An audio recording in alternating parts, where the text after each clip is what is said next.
Hello friends.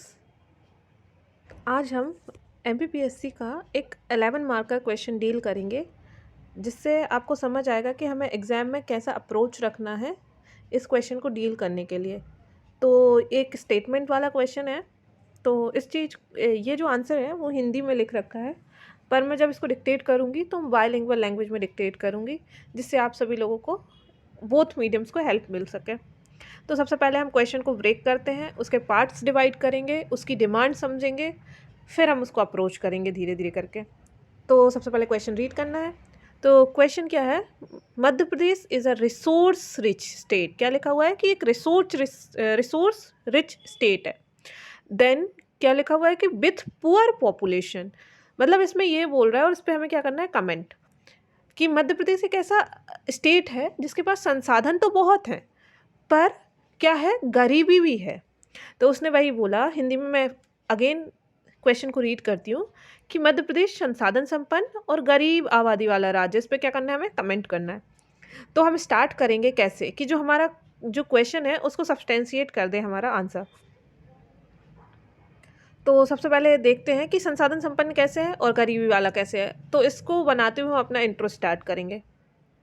तो मध्य प्रदेश क्षेत्रफल की दृष्टि से सेकंड एंड खनिज की दृष्टि से फोर्थ स्थान रखता है। मतलब इसने क्या प्रूफ कर दिया कि हाँ, हमारे पास इतने रिसोर्सेस हैं कि हम खनिज की दृष्टि से फोर्थ नंबर पे हैं, पर फिर भी हम एक अल्प विकसित राज्य, बीमारू राज्य की श्रेणी में आते हैं। तो ये क्या प्रूफ कर रहा है कि हाँ, हमारे पास गरीबी वाली राज्य भी है। अब एक एक करके इसको हमें प्रूफ करते जाना है, फिर उसका नेगेटिव एस्पेक्ट बताना है, फिर हमें उस पे अपने समाधान पेश करने। तो हमारा पार्ट कैसे बनेगा? सबसे पहले संसाधन संपन्न राज्य कैसे है।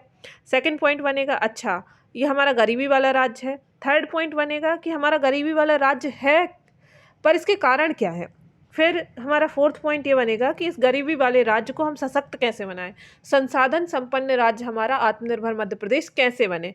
ये हमारे क्वेश्चन का पूरा स्ट्रक्चर होगा जो मैंने आपसे डिक्टेट किया है। तो हम इसको आगे देखते हैं कि प्रूफ कैसे करेंगे चीज़ें। सबसे पहले देखो, संसाधन संपन्न राज्य, इसके लिए हम डिवीज़न कर लेंगे। आप डायरेक्ट लिखोगे तो डायरेक्ट भी लिख सकते हो, पर ये डिवीज़न अप्रोच ऐसी होती है कि सामने इंसान को दिखता है कि हाँ, आपके मैक्सिमम पॉइंट जनरेटेड हैं। तो सबसे पहले वन संसाधन देखेंगे। वन संसाधन हमारे मध्य प्रदेश में अराउंड 30% लैंड पे वनों की उपलब्धता है। मतलब हमारे पास 30% ज़मीन पे वन उपलब्ध है।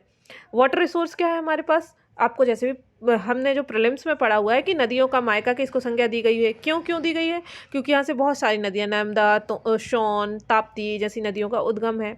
फिर जनजातीय संसाधन भी हमारे पास सबसे ज़्यादा है, मतलब ट्राइबल रिसोर्सेज भी हमारे पास अराउंड 21% की आबादी मध्य प्रदेश में रहती है। फिर हमारे पास खनिज के रिसोर्सेज भी हैं, मिनरल रिसोर्सेज हैं। तो जैसे हमारे पास अवसादी चट्टानों की उपलब्धता है, चूना पत्थर, कोयला, तांबा में हम फर्स्ट हैं, हम हीरा में फर्स्ट हैं। ये सब हम शो कर रहा है कि हम एक संसाधन संपन्न राष्ट्र हैं। ठीक है, संसाधन संपन्न राष्ट्र है, ये हमारा शो हो गया। अब हमें सेकंड पॉइंट पे जंप करना है, जो हम शो करेंगे कि हाँ, फिर भी हमारे इधर गरीबी है।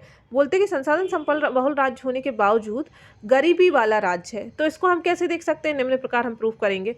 तो पहला हम ये बोलेंगे कि अभी करंटली जो नीति आयोग की रिपोर्ट आई है, उसने ऐसा बोला है कि 28 राज्यों में 27वां स्थान है मध्य प्रदेश का गरीबी में।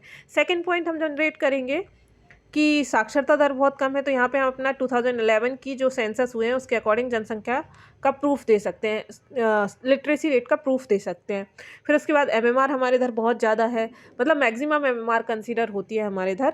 और यहाँ आईएमआर भी कम है, मतलब शिशु मृत्यु दर कम है, मातृ मृत्यु दर कम है, कुपोषण की गंभीर स्थिति है, इसलिए इसको बीमारू राज्य की संज्ञा भी दी गई है। तो इस प्रकार हम प्रूफ कर देंगे कि हाँ, हमारा जो एमपी है वो गरीबी वाली पॉपुलेशन है। अब ये आगे जाके हमें क्या प्रूफ करना है कि गरीबी वाली राज्य होने के कारण क्या क्या है। तो सबसे मेन कारण क्या है? हमारी जो मैक्सिमम आबादी है वो कृषि आधारित है। 70% आधारित जो आबादी है वो कृषि पे निर्भर है। मैक्सिमम हमारी जो पॉपुलेशन है कृषि, क्योंकि हमारा जो स्टेट है वो कृषि प्रधान देश है, इसलिए वो कृषि पे निर्भर है। सेकेंडली हमारा जो पॉइंट रहेगा कि हमारी जो पर कैपिटा इनकम होती है, जो मेजरमेंट का मेन किसी भी स्टेट को डेवलप कंसीडर करने के लिए क्या क्या पैरामीटर्स होते हैं, कि वो चीज़ हम यहाँ पे लिखेंगे। तो गरीबी वाले राज्य होने के कारण में हम उसका अपोजिट लिख देते हैं कि हाँ, हमारे इधर पर कैपिटा इनकम कम है, हमारा जो राज्य है वो कृषि आधारित अर्थव्यवस्था है, हमारे इधर सामाजिक रूढ़िगत मान्यताओं वाला राज्य है, फिर हमारे इधर निवेश, पूंजी अवसंरचना, रोजगार के निम्न अवसर है। इस प्रकार से हम प्रूफ कर देंगे कि हाँ भाई, हमारे इधर गरीबी वाला राज्य है और इसके ये कारण है जिसके कारण हमारा गरीबी वाला राज्य है। अब इस संसाधन संपन्न राज्य को हमें क्या बनाना है?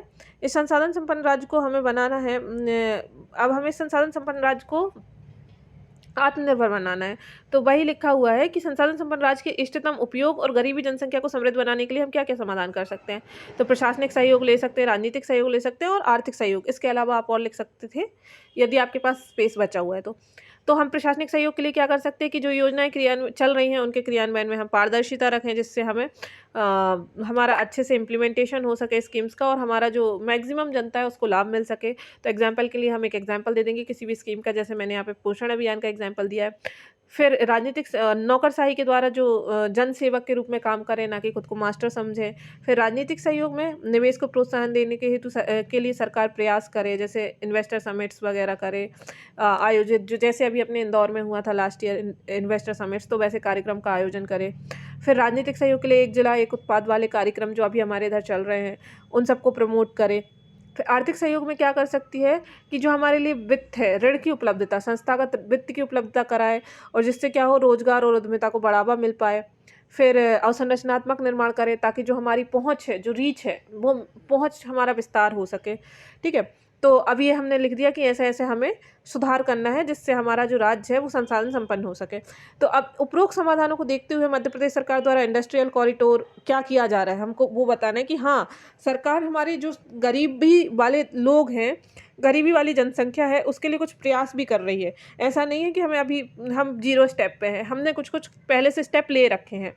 तो वो स्टेप्स कौन कौन से हैं कि जो इंडस्ट्रियल कॉरिडोर बनाया जा रहा है, मेगा फूड पार्क एस्टेब्लिश किए जा रहे हैं, मनरेगा के अंदर रोजगार दिया जा रहा है, आवास योजना चलाई जा रही है, राइट टू एजुकेशन चलाया जा रहा है। ये सब कार्यक्रम जो है वो हमारे इष्टतम उपयोग और गरीबी जनसंख्या को समृद्ध बनाने की दिशा में सराहनीय प्रयास है मध्य प्रदेश सरकार के।